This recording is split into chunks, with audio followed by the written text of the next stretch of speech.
രോഹിത്തെ, നിനക്കിപ്പോൾ ഒരു സൈക്കാട്രിസ്റ്റിന്റെ ആവശ്യമുണ്ട്. അതുകൊണ്ട് ഞാൻ നിന്നെ നാളെ സൈക്കാട്രിസ്റ്റിന്റെ അടുത്ത് കൊണ്ടുപോകാം. നിന്റെ മനസ്സിലുള്ള എല്ലാ വിഷമങ്ങളും അവിടെ തുറന്ന് പറഞ്ഞാൽ മതി. നീ ഇപ്പോൾ അനുഭവിക്കുന്ന മാനസിക ശാരീരിക ബുദ്ധിമുട്ടുകളെല്ലാം അതോടെ മാറിക്കിട്ടും. അപ്പോൾ രോഹിത് ചോദിക്കാണ്, ഓഹോ, അപ്പോൾ എനിക്ക് വട്ടാണെന്നാണോടി നീ പറയുന്നത്? നീ എൻ്റെ അമ്മയും ഇവിടെ നിറക്കി വിട്ടു, അതുപോലെ ഇനിയിപ്പോൾ ഞാനും കൂടെ വട്ടനാക്കിയിട്ട് ഇവിടെ നിറക്കി വിടാണോ നിന്റെ പ്ലാൻ? ഞങ്ങളെല്ലാം ഇറക്കി വിട്ട് ഇവിടുന്ന് സുഖിക്കാന്ന് നീ കരുതിയോടി? നിന്റെ വീട്ടിൽ പോയി അത് കാണിച്ചാൽ മതി എന്ന് പറയാണ്. ഓ, വീടും കൂടിയൊന്നും ഇല്ലല്ലോ, തന്തയും തള്ളയില്ലല്ലോ, ഏതോ ഒരുത്തി പിഴച്ചു പറ്റിട്ടിട്ട് പോയതല്ലേ നിന്നത്? എന്നിട്ട് ഇവിടെ വന്ന് ഞങ്ങളുടെ ജീവിതം കൂടി തുലയ്ക്കാൻ വേണ്ടി എന്തിനാണ് ഇവിടെ നിൽക്കുന്നത് എന്ന് ചോദിക്കാണ്. അലീന പറയുന്നുണ്ട്, നീ എന്ത് വേണമെങ്കിലും എന്നെ പറഞ്ഞോ, എനിക്കൊരു കുഴപ്പമില്ല. പക്ഷേ ദയവ് ചെയ്ത് നീ നാളെ എൻ്റെ കൂടെ വരണം. ഇല്ല, ഞാൻ എങ്ങോട്ടും ഇല്ല, മര്യാദയ്ക്ക് ഇവിടുന്ന് പോയിക്കോ. അല്ലാതെ വീണ്ടും വീണ്ടും എന്നെ വന്ന് ഡിസ്റ്റർബ് ചെയ്താലേ ഞാൻ പിന്നെ ജീവനോട് ഇരിക്കില്ല എന്ന് പറയാണ്. അലീന പറയുന്നുണ്ട്, രോഹിത്തെ പ്ലീസ്, നിന്റെ നന്മയ്ക്ക് വേണ്ടിയാ ഞാൻ ഈ പറഞ്ഞത്. നീ എന്തായാലും തെറ്റൊന്നും ചെയ്തിട്ടില്ല എന്ന് കോടതിയിൽ മനസ്സിലായല്ലോ, അതെല്ലാം തെളിഞ്ഞില്ലേ? പിന്നെ എന്തിനാ ഈ വാശിയും വൈരാഗ്യമൊക്കെ? ആരെ കാണിക്കാനാ?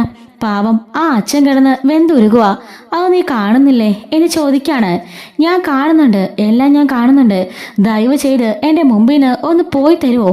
നിന്നെ കാണുന്നത് പോലും എനിക്കിഷ്ടമില്ല, എനിക്ക് ദേഷ്യ എന്നൊക്കെ പറഞ്ഞുകൊണ്ട് അവൻ വാതിൽ വലിച്ചടയ്ക്കുന്നുണ്ട്. വീണ്ടും കതകിന് മുട്ടാൻ അലീന പോന്നില്ല. നട്ടും ബോൾട്ടും ഇല്ലാത്തോണ്ട് കതക് ചാരി കിടക്കാണ്. അവള് തിരിച്ച് താഴേക്ക് പോകുന്നുണ്ട്. അല്ല, അവൻ എന്ത് പറഞ്ഞ അലീന? ഇല്ലച്ചാ, അവൻ സമ്മതിക്കുന്ന മട്ടൊന്നുമില്ല. പക്ഷേ എങ്ങനെയെങ്കിലും കൊണ്ടുപോകണം. നാളെ മനുവേട്ടനെ കൂടി വിളിക്കാം, വന്നില്ലെങ്കിലേ പിടിച്ചു വലിച്ചു കൊണ്ടുപോകാം എന്ന് പറയാണ്. അപ്പോ ബബിത ചോദിക്കാണ്, അച്ഛാ അതിൻ്റെ ആവശ്യമുണ്ടോ? 2-3 ദിവസം കഴിയുമ്പം രോഹിയേട്ടൻ പഴയ പടി ആവില്ലേ?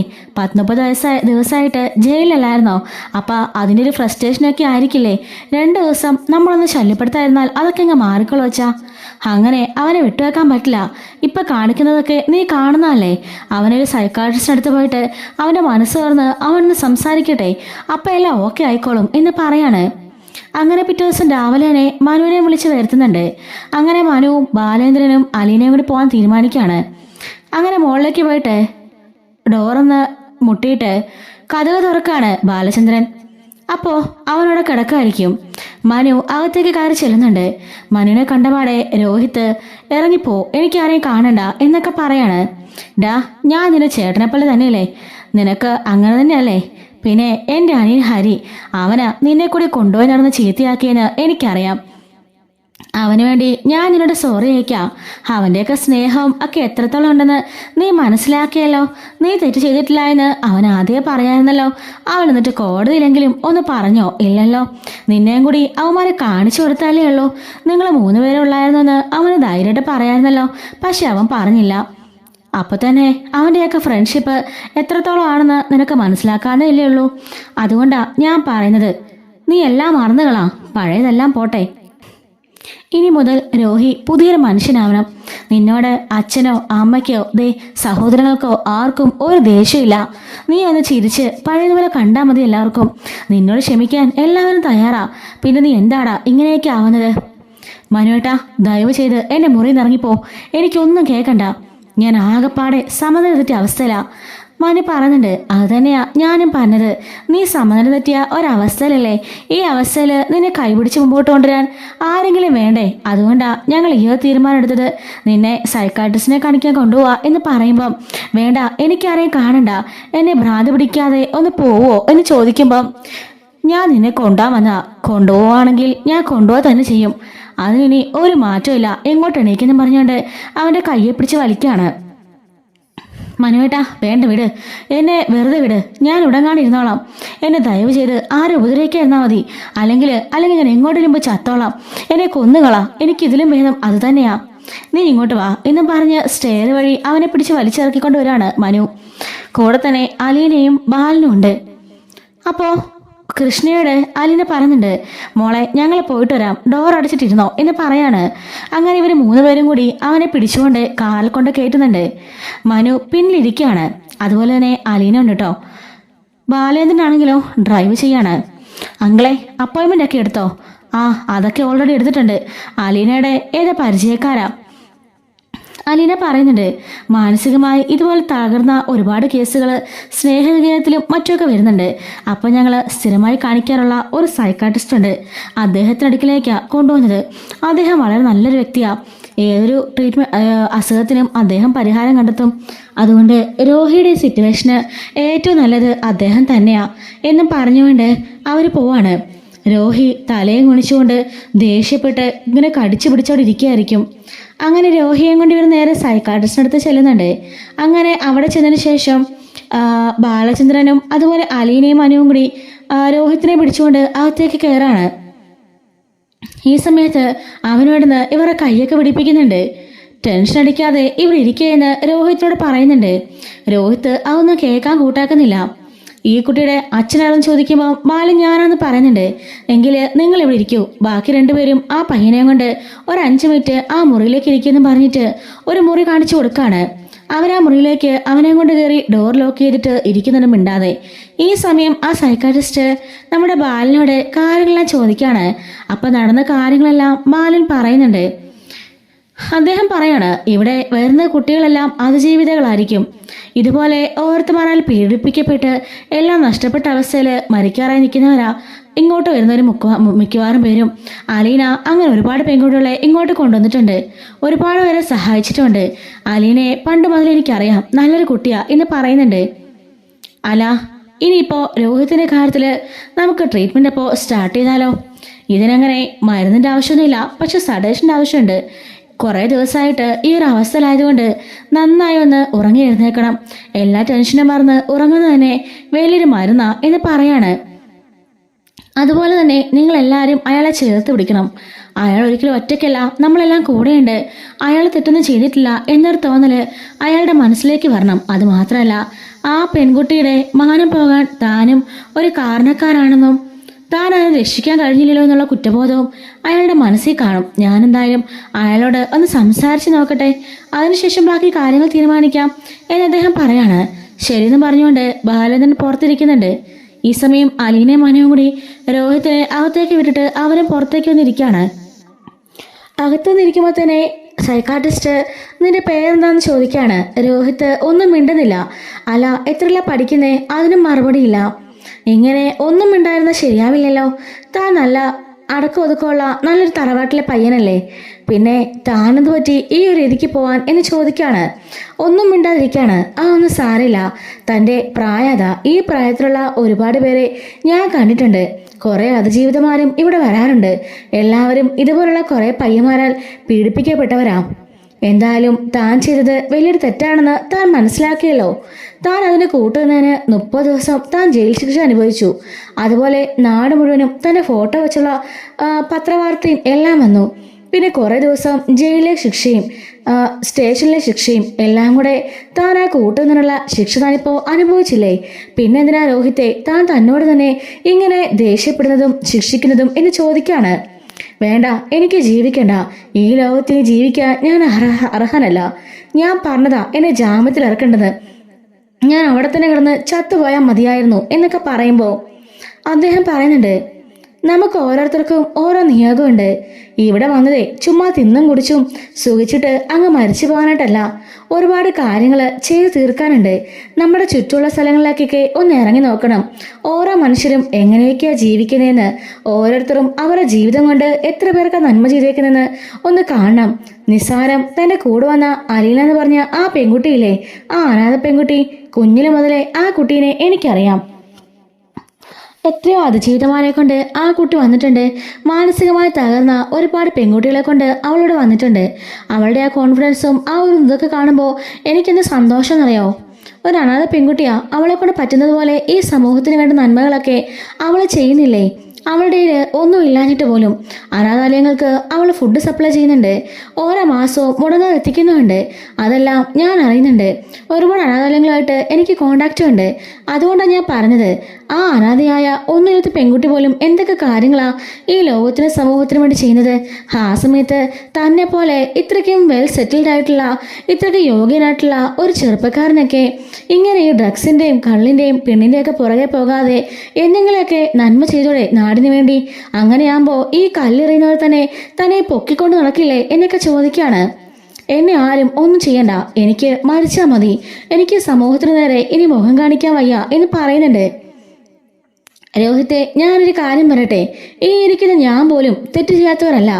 തൻ്റെ കൂടെ വന്നവര്, തൻ്റെ കൂടെ ഉള്ളവര്, തൻ്റെ സമൂഹത്തിലുള്ളവര്, തൻ്റെ അയൽപക്കത്തുള്ളവര് എല്ലാവരും ഏതെങ്കിലുമൊക്കെ വകയിൽ തെറ്റ് ചെയ്യുന്നവരാ. ആരും തെറ്റ് ചെയ്യാത്തവരൊന്നുമല്ല. തെറ്റ് ചെയ്യാത്തവർ നിന്നെ കല്ലെറിയട്ടെ എന്ന് പറഞ്ഞാലേ ഈ ലോകത്ത് ആരും നിന്നെ കാണില്ല. പക്ഷേ ഒരാൾ മറ്റൊരാളെ കാണുമ്പോൾ അയാൾ തെറ്റിയെന്നറിയുമ്പോൾ കല്ലെറിയുന്നത് പതിവാ. സ്വന്തം ഭാഗത്ത് തെറ്റെന്താണെന്ന് ആരും മനസ്സിലാക്കാറുകൂടിയില്ല. അതുകൊണ്ട് അതെല്ലാം മനസ്സിലാക്കി രോഹിത്ത് മുമ്പോട്ട് പോകണം. രോഹിത്തിന്റെ അച്ഛനും അമ്മയൊക്കെ രോഹിത്തിനോട് എന്തുമാത്രം കഷ്ടപ്പെട്ടെന്ന് ഒന്ന് ആലോചിച്ച് നോക്കിക്കേ. ഈ ബാലചന്ദ്രന്റെ കാര്യമൊക്കെ ഞാൻ അറിഞ്ഞതാ. ഇത്രയും ജ്വല്ലറിയും സ്വത്തുക്കളും എല്ലാം ഉള്ള ആള് കുറെ ദിവസങ്ങളായി ആളുകളുടെ മുമ്പില് നാണം കെട്ട് തൊലിയുരിഞ്ഞ് നടക്കായിരുന്നു. എല്ലാവരുടെ മുമ്പിൽ പോയി കയ്യും കെട്ടി അവർ പറഞ്ഞനുസരിച്ച് അവരെയൊക്കെ മുമ്പിൽ പോയി അദ്ദേഹം നാണം കെട്ടത് തനിക്ക് വേണ്ടിയല്ലേ? പിന്നെ ആ പറഞ്ഞ അലീന തൻ്റെ ആരും അല്ലാഞ്ഞിട്ട് കൂടി ആ ഒരു കോളനിയിൽ പോയി അവൾ മരിക്കാൻ വരെ തയ്യാറായില്ലേ? ഈ സംഭവങ്ങളെല്ലാം ഞങ്ങളും അറിയുന്നുണ്ട്. തൻ്റെ സഹോദരങ്ങൾ എല്ലാവരും നിന്നെ തിരിച്ചറിയാൻ വേണ്ടി കാത്തിരിക്കാം. എന്തായാലും കുറച്ച് ദിവസം മുടങ്ങാതെ ഞാൻ പറഞ്ഞ മെഡിറ്റേഷൻസ് ഒക്കെ ചെയ്യണം. ജീവിതത്തിലേക്ക് തിരികെ വരണ്ടേ എന്ന് ചോദിക്കാണ്. തൻ്റെ മനസ്സിലിപ്പോൾ ജീവിതത്തിലേക്ക് തിരിച്ചു വരാൻ യാതൊരു ആഗ്രഹം കാണില്ലെന്ന് എനിക്കറിയാം. ഞാൻ കുറച്ച് ടാബ്ലറ്റ്സ് ചെയ്തിട്ടുണ്ട്. തനിക്കൊക്കെ ജീവിതം ഇനി മുമ്പോട്ട് കിടക്കുന്നേ ഉള്ളൂ. ഒന്നും അവസാനിച്ചിട്ടില്ല, സ്റ്റാർട്ട് ചെയ്യാൻ പോണേ ഉള്ളൂ. ഈ കൊച്ചുകുട്ടികളൊക്കെ ഓരോ കുസൃതി കാണിക്കില്ലേ, അതുപോലെ ഇതിനെയും നിന്റെ അച്ഛനമ്മയൊക്കെ കണ്ടിട്ടുള്ളൂ. അല്ലാതെ നിന്നെ ആരും തെറ്റിദ്ധരിച്ചിട്ടില്ല. അതോർത്ത് നീ പേടിക്കണ്ട. നോക്ക്, ഈ മരുന്നൊക്കെ മുടങ്ങാതെ കഴിക്കണം. പിന്നെ അവർ തരുന്ന ആഹാരമൊക്കെ കഴിക്കണം. ആഹാരമെല്ലാം വലിച്ചെറിയുന്നുണ്ടെന്നൊക്കെ ഞാൻ അറിഞ്ഞു. അതൊന്നും ഇനി പാടില്ല എന്ന് പറയാണ്. ഞാൻ കാരണം ഒരു പെൺകുട്ടിയുടെ ജീവിതം നശിച്ചു പോയില്ലേ? ആ സമയത്ത് ഞാൻ കൂടി ആ ഗൂഢാലോചനയിൽ പങ്കെടുത്തില്ലേ? അന്ന് തന്നെ ആ പോലീസിനെ വിളിച്ച് ഞാൻ അറിയിച്ചിരുന്നെങ്കിൽ ഷർണയ്ക്ക് ഒരിക്കലും ഈ അവസ്ഥ വരില്ലായിരുന്നു എന്നും പറഞ്ഞുകൊണ്ട് രോഹിത് അവിടെ നിന്ന് പൊട്ടിക്കരയാണ്. അങ്ങനെ മനസ്സിലുള്ളതെല്ലാം തുറന്നു പറ, അതിനല്ലേ ഞാനിവിടെ ഇരിക്കുന്നത്. ശരിക്കും ഈ ഒരു സാഹചര്യത്തിലേക്ക് എന്നെ കൊണ്ട് എത്തിച്ചതാ ആ ഹരി. എനിക്ക് ഡ്രഗ്സ് തന്നു, എനിക്ക് കള്ളു തന്നു, എല്ലാം നൽകി. ഇതൊക്കെയാണ് ജീവിതമെന്ന് കരുതി ഞാൻ അടിച്ചു പൊളിക്കാൻ തീരുമാനിച്ചു. ആദ്യം 1-2 പെൺകുട്ടികളെ ഞാൻ ഇതുപോലെ ഫ്ലേർട്ട് ചെയ്തിട്ടുണ്ട്. പിന്നീട് ഈ പറഞ്ഞ അലീനെ പോലും ഞാൻ ഉപദ്രവിക്കാൻ ശ്രമിച്ചിട്ടുണ്ട്. അത് എനിക്കറിയാം. ഞാനിതൊക്കെ നേരത്തെ അറിഞ്ഞിരുന്നു. അന്ന് കത്രിക വയറ്റി കുത്തിയല്ലേ ആ കുട്ടി രക്ഷപ്പെട്ടത്. അതെ, അന്ന് അവളങ്ങനെ ചെയ്തില്ലായിരുന്നെങ്കിൽ ഉറപ്പായിട്ടും ആ ഹരിയുടെ കൂടി ഞാൻ അവളെ ഉപദ്രവിച്ചേനെ. അതൊന്നും എനിക്കിപ്പോൾ ഓർക്കാൻ കൂടി വയ്യ. അതിനുശേഷമാണ് ഇങ്ങനൊരു പ്ലാനിങ്. ഹരിയായിരുന്നു എല്ലാത്തിൻ്റെയും തുടക്കക്കാരൻ. അവൻ്റെ കാമുകിയായിരുന്നു ഈ പറഞ്ഞ ശരണ്യ. ആ പെൺകുട്ടീനെ രക്ഷപ്പെടുത്തണമെന്ന് എനിക്ക് ഒരിക്കലും തോന്നിയില്ല. പക്ഷേ അവസാന നിമിഷം അവിടെ നിറങ്ങി ഓടാൻ തുടങ്ങിയപ്പോഴെങ്കിലും ഞാനന്ന് പോലീസിനെ അറിയിച്ചിരുന്നെങ്കിൽ ആ കുട്ടി രക്ഷപ്പെട്ടേനെ. പക്ഷേ അത് ഞാൻ ചെയ്തില്ല. എന്നെ അവരെല്ലാം കൂടി മുറി പൂട്ടിയിട്ടു. എന്നെ അവർ അടിച്ചു. ആ സമയത്തെങ്കിലും ഞാനവളെ രക്ഷിക്കാൻ ശ്രമിച്ചാൽ മതിയായിരുന്നു. ആ കുട്ടിയുടെ ജീവിതമെങ്കിലും ഇങ്ങനെ ആവില്ലായിരുന്നു എന്നും പറഞ്ഞുകൊണ്ട് പൊട്ടിക്കരയാണ്. രോഹിത്തെ, ഞാനൊരു കാര്യം പറയട്ടെ. തൻ്റെ മനസ്സ് നിഷ്കളങ്ക, അതുകൊണ്ടാ തനിക്ക് ഇങ്ങനെയൊക്കെ തോന്നുന്നത്. താൻ ഇനി എന്നാ ചെയ്യേണ്ടതെന്നറിയോ? ഈ ഒരു ഗുളിക ഇന്നും നാളെയായിട്ട് കഴിക്കണം. അതിനുശേഷം താൻ ഷർണനെ കാണാൻ പോകണം. ഷർണനെ കാണാൻ പോയിട്ട് അവളോട് മാപ്പ് പറയണം എന്ന് പറയുമ്പോൾ രോഹിത് പറയാണ്, ഞാനോ? അതെ, നീ തന്നെ പോകണം. നീ അങ്ങോട്ടേക്ക് പോയാലേ ശരിയാവുള്ളൂ. അല്ലാതെ വേറെ ആര് പോയി മാപ്പ് പറഞ്ഞാലും ഒന്നും ആകാൻ പോകുന്നില്ല എന്ന് പറയാണ്. അപ്പോൾ നിന്റെ മനസ്സിന് വലിയൊരു ആശ്വാസം കിട്ടും. നിന്റെ മനസ്സിലെ വലിയൊരു ബുദ്ധിമുട്ടാണല്ലോ ഇപ്പം, അത് വലിയൊരു കുറ്റബോധമാണല്ലോ അത്. നിന്റെ മനസ്സിലെ ആ ഒരു ഭാരം ഇറങ്ങണമെങ്കിൽ തീർച്ചയായിട്ടും നീ അവിടെ പോയി അവളുടെ കാല് പിടിച്ച് മാപ്പ് പറഞ്ഞേ മതിയാവുള്ളൂ എന്ന് പറയാണ്.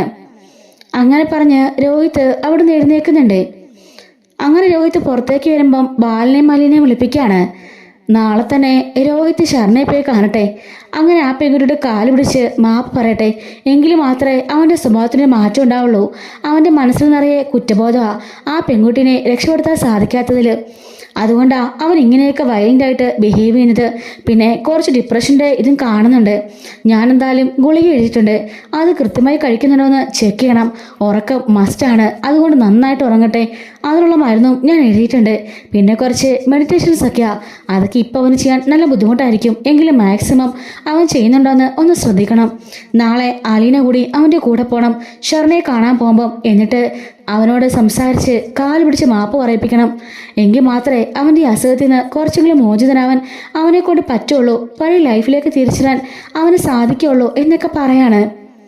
അങ്ങനെ ശരിയെന്ന് പറഞ്ഞിട്ട് അലീനയും ബാലനും എല്ലാം അവിടുന്ന് പോകുന്നുണ്ട്. തിരിച്ചങ്ങനെ വീട്ടിലേക്ക് ചെല്ലാണ്. വീട്ടിലേക്ക് ചെന്ന് കഴിയുമ്പം അലീന രോഹിയോട് പറയുന്നുണ്ട്, നാളെ ഷർണയെ കാണാൻ പോകാൻ ഞാനും വരുന്നുണ്ട് നിന്റെ കൂടെ. വേണ്ട, ഞാൻ തനിയെ പോയിക്കോളാം. അത് പറ്റില്ല. ഒരു തവണ ഞാൻ ചെന്നപ്പോൾ എന്നെ പെട്രോൾ ഒഴിച്ച് അവിടെ ഉള്ളൊരു കത്തിക്കാൻ പോയതാ. ഇനി അങ്ങനെ തന്നെ സംഭവിക്കും. അതുകൊണ്ട് അവരുടെ വീട്ടിലേക്ക് പോകണ്ട. വേറെ എവിടെയെങ്കിലും വെച്ച് ഷർണയോട് വരാൻ പറയാം. അതായിരിക്കും നല്ലത്. അപ്പോഴേക്കും അവൻ മിണ്ടാതെ കയറി പോവാണ്.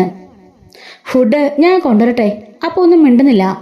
അങ്ങനെ അവൻ മിണ്ടാത്തതുകൊണ്ട് തന്നെ സമ്മതമാണെന്ന് കരുതിക്കൊണ്ട് അലീന ഫുഡൊക്കെ ആയിട്ട് നേരെ എൻ്റെ മുറിയിലേക്ക് ചെല്ലാണ്. അവൻ്റെ ടേബിളിൽ കൊണ്ടുവെക്കുന്നുണ്ട്. ദാ ഡോക്ടർ എന്ന ഗുളിക ഇവിടെ ഇരിപ്പുണ്ട്. ഈ ആഹാരം കഴിച്ചിട്ട് ഈ ഗുളിക കഴിക്ക്. ഞാൻ പോവാ. പിന്നെ ദയവ് ചെയ്ത് എടുത്തെറിയരുത്. വേണ്ടെങ്കിൽ ഈ വാതിക്ക് വെച്ചാൽ മതി. ഞാൻ വന്ന് എടുത്തോളാം. ഇന്ന് നല്ല ടയർഡാ. തുടയ്ക്കാനും ഗ്ലാസ് വറക്കാനും എനിക്ക് വയ്യ എന്നും പറഞ്ഞുകൊണ്ട് അലീന അവിടെ നിന്ന് ഇറങ്ങി പോവാണ്. രോഹിത് ഒന്ന് വാതിലടയ്ക്കുന്നുണ്ട്. എന്നിട്ട് ഒന്നും മിണ്ടാതെ ആ ആഹാരം കഴിക്കുകയാണ്. അതിനുശേഷം ആ ഗുളികയും കഴിക്കുന്നുണ്ട്. എന്നിട്ട് മിണ്ടാതെ വന്നു കിടന്ന് ഉറങ്ങുന്നുണ്ട് കേട്ടോ. കുറേ നേരം കഴിയുമ്പം ബാലൻ ചോദിക്കുകയാണ്, അല്ല ഇതുവരെ പ്ലേറ്റ് ഏറൊന്നും കണ്ടില്ലല്ലോ, എന്തേ എറിഞ്ഞില്ല ഇതുവരെ? ഞാൻ പറഞ്ഞു എറിയണ്ട, വേണ്ടെന്നുണ്ടെങ്കിൽ വാതിക്കെ വെച്ചാൽ മതി, ഞാൻ വന്ന് എടുത്തോളാന്ന്. ഗുളികയും കൊടുത്തിട്ടുണ്ട്. ഡോക്ടറെ കണ്ടതിൽ പിന്നെ കുറച്ചൊക്കെ മാറ്റമുണ്ടല്ലോ അച്ഛാ. ആ ചെറിയൊരു മാറ്റം തോന്നിക്കുന്നുണ്ട്. മാനി പറയാണ്, അതൊക്കെ മാറിക്കോളും. അല്ല ലീന, നാളെ ഷർണനെ വീട്ടിലേക്ക് പോയി കാണാനാണോ നിങ്ങളുടെ പ്ലാൻ? ഏയ് അതൊരിക്കലും നടക്കില്ല മനുവേട്ടാ. ആ നാട്ടുകാരെല്ലാം ഉറ്റു നോക്കിക്കൊണ്ടിരിക്കുക ആരാ എപ്പോഴാ ചെല്ലുന്നതെന്നൊക്കെ. അതുകൊണ്ട് രോഹി എങ്ങാനും അങ്ങോട്ട് ചെല്ലുന്നത് കണ്ട അത് വലിയ വിഷയമാവും. അതുകൊണ്ട് വേണ്ട. അവളുടെ മൊഴി തിരുത്തി പറയിപ്പിക്കാനോ അപായപ്പെടുത്താനോ എന്നൊക്കെ പറഞ്ഞുകൊണ്ട് ആ പാർട്ടിക്കാരോട് എഴുന്നള്ളും. അതുകൊണ്ട് അത് ശരിയാവില്ല. പുറത്തെവിടെയും ശരണ ഒന്ന് വരാൻ പറയാം. അങ്ങനെ പുറത്തെവിടെയും വെച്ച് നമുക്ക് കാണാൻ സംസാരിക്കുകയും ചെയ്യാം. രോഹിയെ കൊണ്ട് മാപ്പും പറയിക്കണം. അവൻ്റെ മനസ്സിലെ ആ ഭാരം ഇറങ്ങട്ടെ. ആ കുട്ടിക്കും കുറച്ച് സന്തോഷമാവും എന്ന് പറയുന്നുണ്ട്. അങ്ങനെ മനു ഇവിടുന്ന് പോവാണ്. ആ അലീനയും ബാലനും കൂടി പോയി നോക്കുമ്പം ആ കതക് തുറന്നു കിടക്കുകയാണല്ലോ. കഥ തുറന്നു നോക്കുമ്പോൾ അവൻ ആഹാരമെല്ലാം കഴിച്ചിട്ടുണ്ട്. പ്ലേറ്റും ഗ്ലാസ്സും എല്ലാം അവിടെ തന്നെ വെച്ചിട്ടുമുണ്ട്. അതുപോലെ ആ ഗുളികയും കഴിച്ചു. നല്ല ഉറക്കമാണ് കേട്ടോ. ആലിനെ പറയാണ്, അച്ഛാ എന്തായാലും ഇമ്പ്രൂവ്മെൻ്റ് ഉണ്ട്. അവൻ ആഹാരം മുഴുവൻ കഴിച്ചു. ദേ പ്ലേറ്റിനകത്ത് ഒന്നുമില്ല.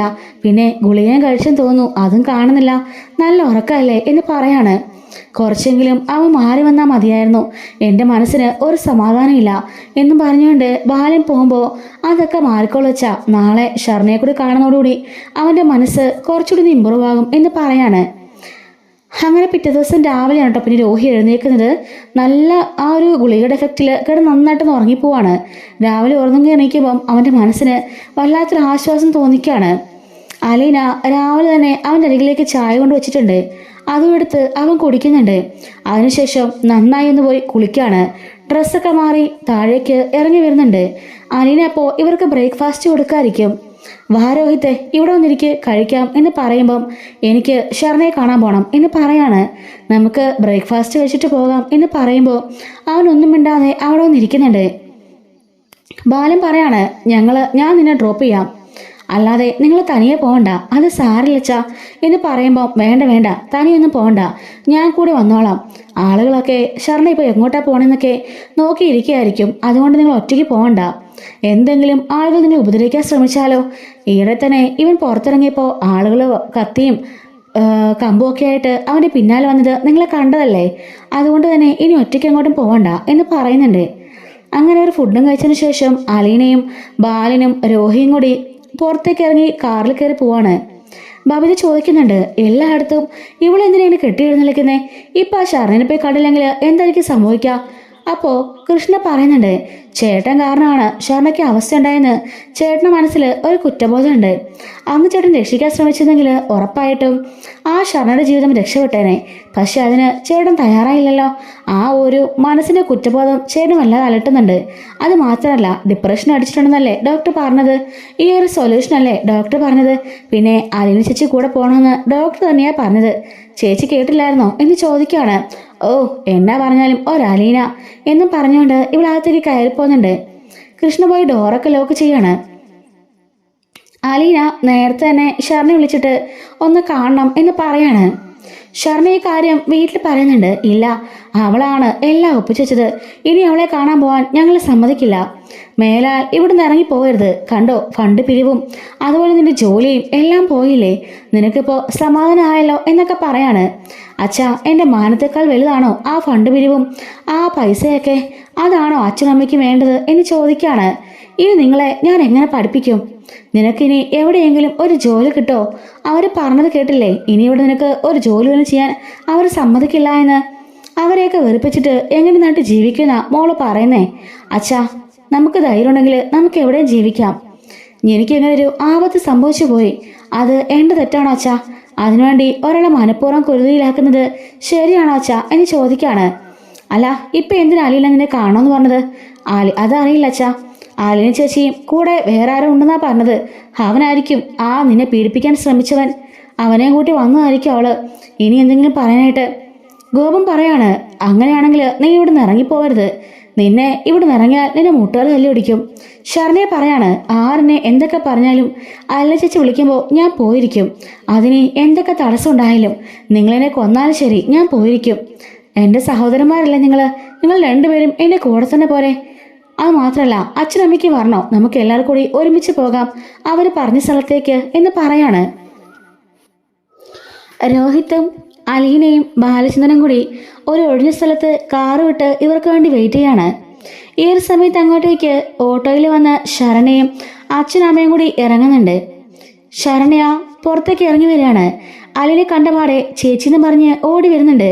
രണ്ടുപേരും കെട്ടിപ്പിടിക്കുന്നുണ്ട്. മോളെ, എങ്കിലും ധൈര്യമായിട്ട് കോടതിയിൽ കയറി പറഞ്ഞല്ലോ, നിന്നെ സമ്മതിച്ചു എന്ന് പറയാണ്. അപ്പോഴേക്കും ബാലേന്ദ്രൻ പുറത്തേക്ക് ഇറങ്ങി വരുന്നുണ്ട്. ഈ സമയത്ത് പ്രഭാകരൻ വന്നിട്ട് പറയാണ്, എങ്കിലും നീ ഒറ്റരുത്തി കാരണമാണ് ഞങ്ങൾക്ക് ഇങ്ങനെയൊക്കെ സംഭവിച്ചത് എന്ന് പറയുമ്പം അലീന ചോദിക്കാണ്, അതിന് ഞാൻ എന്ത് ചെയ്തു? നീ ഒന്നും ചെയ്തില്ല അല്ലേ? എൻ്റെ മോളെ കണ്ട് പറഞ്ഞ് മയക്കിയത് നീ ഒറ്റയെടുത്തിയല്ലേ?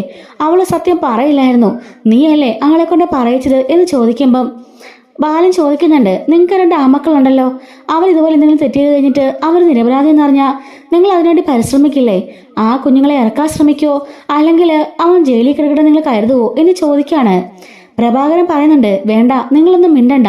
നിങ്ങളാണ് ഇവിടെ പൈസയും കൊടുത്ത് പറഞ്ഞിട്ടെന്നൊക്കെ ഞങ്ങൾക്കറിയാം.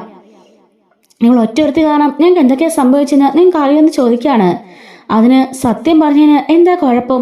ഇവർക്ക് എന്താ സംഭവിച്ചേ? ഓഹോ, അപ്പം നിങ്ങളൊന്നും അറിഞ്ഞില്ല അല്ലേ? ഇവൾക്ക് വേണ്ടി ഫണ്ട് പിരിവുണ്ടായിരുന്നു, ഇവളുടെ ഭാവി പഠനത്തിനും അങ്ങനെ കുറേ ആവശ്യങ്ങൾക്കൊക്കെ ആയിട്ട്. പക്ഷേ അതൊന്നും ഇല്ലാതായി. ഇനി പാർട്ടിക്കാർ അതൊന്നും തരില്ല. നല്ലൊരു വീട് വെച്ച് തരാമെന്ന് പറഞ്ഞു. ഇനി അതും ഇല്ല. ഇവക്ക് നല്ലൊരു സർക്കാർ ജോലിയാ അവർ പറഞ്ഞിരുന്നത്, അതും പോയി. എൻ്റെ മക്കളെല്ലാം ഭാവി തൊലിച്ചത് ഇവൾ ഒറ്റ എഴുത്തിയാ എന്ന് പറയുന്നുണ്ട്. അപ്പോൾ ബാലൻ ചോദിക്കുകയാണ്, നിങ്ങളുടെ കുട്ടിയുടെ മാനം പോയി, എന്നിട്ട് അവൾ ആ ഒരു ഇതിന് കരകയറാൻ ശ്രമിച്ചുകൊണ്ടിരിക്കുക. ആ സമയത്ത് അവർ തന്ന കാശും ആ ഒരു ജോലിയും ആ വീടൊക്കെയാണോ നിങ്ങൾക്ക് പ്രധാനം? അത് നിങ്ങളുടെ മോളുടെ മനസ്സമാധാനവും അവളുടെ തിരിച്ചുവരവാണോ നിങ്ങൾക്ക് പ്രധാനമെന്ന് ബാലൻ ചോദിക്കുകയാണ്. നിങ്ങളൊക്കെ കാശുള്ളവരല്ലേ? അതിൻ്റെ മണ്ടേ കിടന്നുറങ്ങുന്ന നിങ്ങൾക്കൊക്കെ എന്ത് വേണമെങ്കിലും പറയാം, ആരെ വേണമെങ്കിലും സ്വാധീനിക്കാം.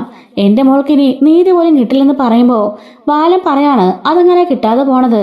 നല്ല സ്ട്രോങ് എവിഡൻസ് കോടതിയിലുണ്ട്.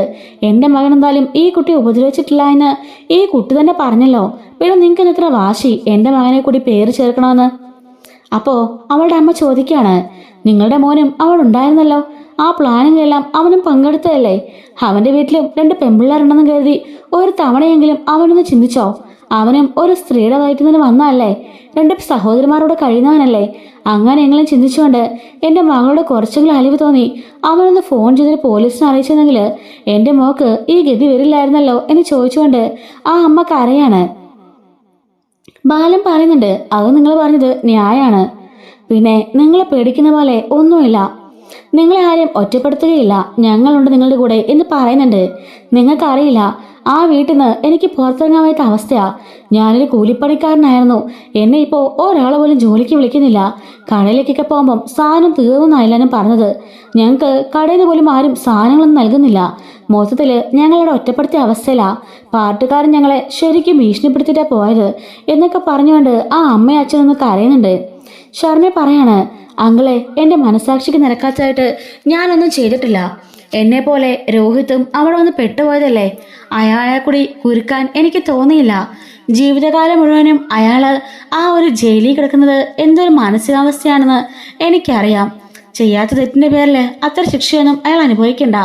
അയാളെ കൂട്ടുന്നതിനുള്ള ശിക്ഷ 30 ദിവസം ജയിലിലും ബാക്കി ദിവസം സ്റ്റേഷനിലുമായിട്ട് അയാൾ അനുഭവിച്ചല്ലോ. അനുഭവിക്കാന്ന് വെച്ചാൽ ശരിക്കുള്ള അടികൊണ്ട് നന്നായി അനുഭവിച്ചു എന്ന് എനിക്കറിയാം. എന്നെ അങ്ങനെ ചെയ്യാൻ കൂട്ടുന്നതിന് അവരുടെ ശിക്ഷ അതാണ്. അതോടുകൂടി അത് അവസാനിച്ചു. ഇനി എൻ്റെ പേരിൽ അയാൾ അറിയിക്കാൻ പാടില്ല. എന്നെ ചതിച്ചത് ഹരി ബാക്കി രണ്ടുപേരും. ഹരിയെ ഒരിക്കലും ഞാൻ വെറുതെ വിടില്ല. അവൻ ഈ ജീവിതകാലത്ത് രക്ഷപ്പെടാൻ പാടില്ല.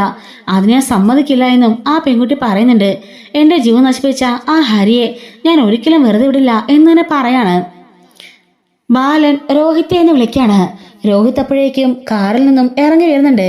ഇവനെ കണ്ടപാട് ശരണയും അച്ഛനമ്മയൊക്കെ ഷോക്കായി നിൽക്കാണ്. രോഹിത് ഇവർ മുമ്പിലേക്ക് നിൽക്കുന്നുണ്ട്. അലീന പറയാണ്, ഈ ഒരു സംഭവത്തിന് ശേഷം ജാമത്തിൽ ഇറങ്ങിയിട്ട് രോഹിത് മാനസികമായി ആകെപ്പാടെ തകർന്നു പോയി.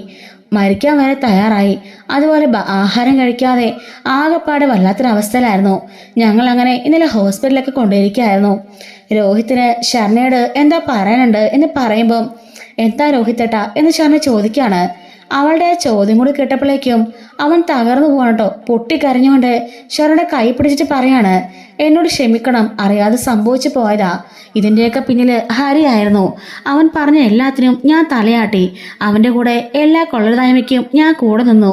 ദേ എൻ്റെ കൂടെ നിൽക്കുന്ന ഈ അലീനയെ പോലും ഞാൻ ഒരു തവണ ഉപദ്രവിക്കാൻ ശ്രമിച്ചതാ, അതും ഹരി പറഞ്ഞിട്ട്.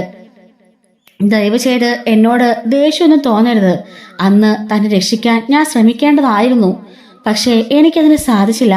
അതുകൊണ്ട് ദയവ് ചെയ്ത് എന്നോട് ഒരു ദേഷ്യവും തോന്നല്ലേ എന്നും പറഞ്ഞുകൊണ്ട് നേരെ അവളുടെ കാലിലേക്ക് വീഴുകയാണ്.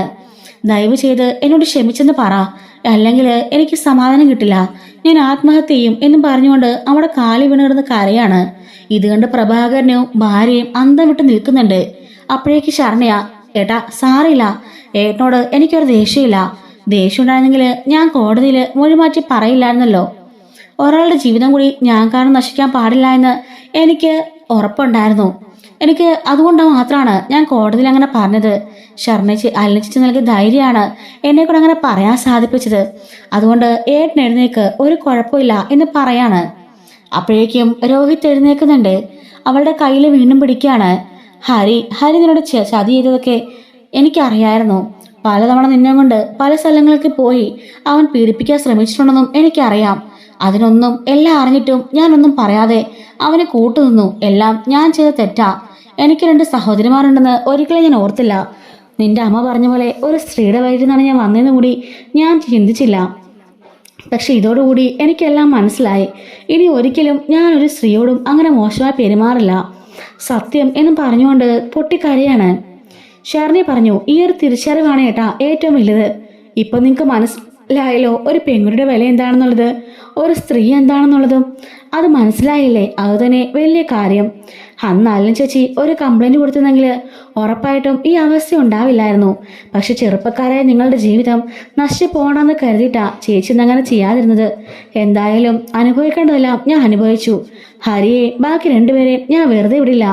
അവന്മാര് 10-14 കൊല്ലമെങ്കിലും അകത്ത് കിടക്കണം. അതുകൊണ്ട് ഞാൻ ഇനി അവന്മാരെ വെറുതെ ഉദ്ദേശിക്കുന്നില്ല. എന്നെ പാർട്ടിക്കാരും നാട്ടുകാരും എല്ലാവരും കൈയൊഴിഞ്ഞു. എൻ്റെ കുടുംബക്കാർ പോലും എന്നെ കുറ്റപ്പെടുത്തിക്കൊണ്ടിരിക്കുക ഏട്ടനെ രക്ഷപ്പെടുത്തിയതിന്. പക്ഷെ സാരമില്ല, എൻ്റെ മനസ്സിന് വലിയൊരു സമാധാനമായി. നിങ്ങൾ രക്ഷപ്പെട്ടല്ലോ. ഞാൻ കാരണം നിങ്ങൾ അകത്തായില്ലല്ലോ. നിരപരാധിയായ ഒരാൾ ഞാൻ കാരണം ശിക്ഷിക്കപ്പെട്ടില്ലല്ലോ. അത് തന്നെ എനിക്ക് വലിയൊരു ആശ്വാസ എന്നവൾ പറയുന്നുണ്ട്. ബാലേന്ദ്രൻ മുന്നോട്ട് വന്നിട്ട് പറയുന്നുണ്ട്, നിങ്ങൾ ഒന്നുകൊണ്ട് പോകാതെ പേടിക്കണ്ട. നിങ്ങൾക്ക് നല്ലൊരു വീടും നിങ്ങൾക്ക് താമസിക്കാനുള്ള എല്ലാ സൗകര്യങ്ങളും കുട്ടിയെ മുമ്പോട്ടുള്ള തുടർ പഠനവും ബാക്കിയെല്ലാം ഈ ഞാൻ ഏറ്റെടുത്തോളാം. അപ്പോൾ പ്രഭാകരൻ പറയാണ്, വേണ്ട, അതിനൊന്നും ആവശ്യമില്ല. അല്ലെങ്കിൽ തന്നെ പാർട്ടിക്കാരും നാട്ടുകാരും നിങ്ങളത് കാശ് മേടിച്ചിട്ട് ഞങ്ങളങ്ങനെ ചെയ്തെന്നാണ് പറയുന്നത്. ഇനിയിപ്പോൾ അതുകൂടെ ചെയ്താൽ എല്ലാവരും പറഞ്ഞ് സത്യമാവില്ലേ എന്ന് ചോദിക്കുമ്പം ബാലൻ പറയാണ്, അവർ പറഞ്ഞ് സത്യമായിട്ടും കള്ളമായിട്ടും നിങ്ങൾക്ക് എന്തെങ്കിലും പ്രയോജനമുണ്ടോ? അതല്ല അവരെ കൊണ്ട് നിങ്ങൾക്ക് എന്തെങ്കിലും ഉപകാരമുണ്ടോ? അവരെ കൊണ്ട് ഉപദ്രവമല്ലാതെ അവരെന്തൊക്കെയാ പറഞ്ഞു കൂട്ടുന്നത്? അവർ നിങ്ങളെ മാക്സിമം കരിവാരി തേക്കാണ്. പാർട്ടിക്കാർ നിങ്ങളെ യൂസ് ചെയ്തുകൊണ്ടിരിക്കുക.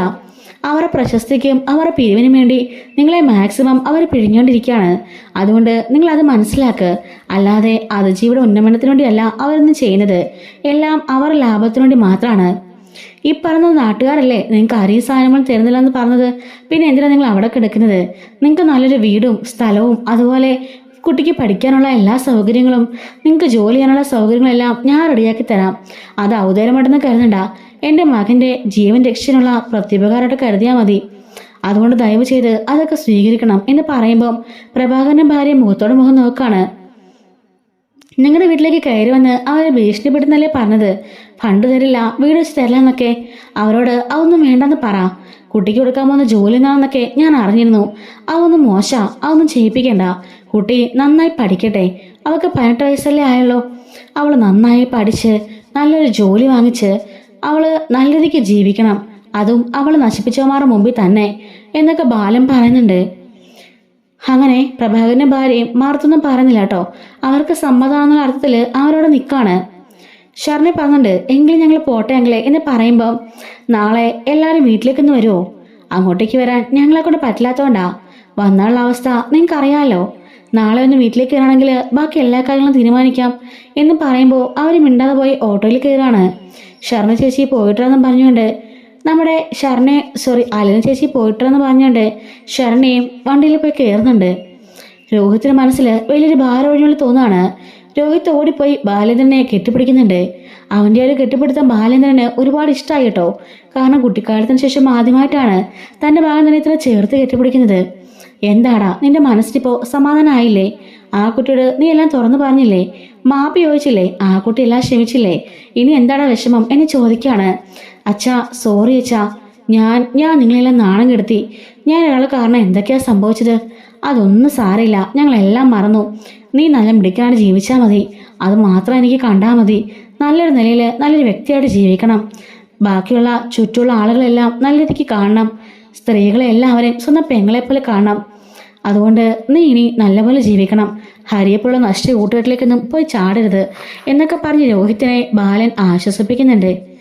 അങ്ങനെ സമാധാനത്തിൽ രോഹിത്തും ബാലനും അതുപോലെ അലിനയും കൂടി തിരിച്ച് വീട്ടിലേക്ക് പോവാണ്. അങ്ങനെ നമ്മുടെ രോഹിത്തിൻ്റെ മനസ്സിൻ്റെ പകുതി ഭാരം ഒഴിഞ്ഞു കേട്ടോ. ഇതുപോലെ സ്റ്റോറീസൊക്കെ നമ്മുടെ ചാനലിലൂടെ എല്ലാ ദിവസവും അപ്ലോഡ് ചെയ്യുന്നുണ്ട്. മിസ്സാതിരിക്കാൻ ചാനൽ മറക്കാതെ സബ്സ്ക്രൈബ് ചെയ്ത് ഹൈപ്പും ലൈക്കും കൂടി ചെയ്യണേ. Thanks for watching.